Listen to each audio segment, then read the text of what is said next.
स्थिती आवाज इंडिया मराठीमध्ये आपल्या सर्वांचं स्वागत आहे। माजी उपमुख्यमंत्री अजित पवार यांचा 28 जानेवारी 2026 रोजी विमान अपघातात मृत्यू झाला। मात्र या दुर्घटनेच्या काही तासातच राज्यातील 75 शिक्षण संस्थांना अचानक अल्पसंख्याक दर्जा देण्यात आला। ही प्रक्रिया गेल्या वर्षी ऑगस्ट पासून स्थगित होती, परंतु अजित पवार यांच्या मृत्यूनंतर ही मंजुरी तातडीने दिल्याचं स्पष्ट झालं। पहिलं प्रमाणपत्र 28 जानेवारीला दुपारी 3:09 जारी झालं।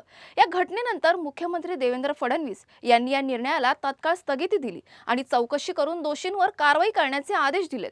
सर्व 75 प्रमाणपत्रांवर अल्पसंख्याक विभागाचे उपसचिव मिलिंद शेनॉय यांची सही आहे। त्यामुळे चौकशीत त्यांचा समावेश होणार का आणि या प्रकरणात आणखीन कोणते अधिकारी सहभागी आहेत हे समोर येणं आवश्यक आहे। सध्या चौकशीची स्पष्ट व्याप्ती आणि ती कोण करणार हे अद्याप ठरलं नाही।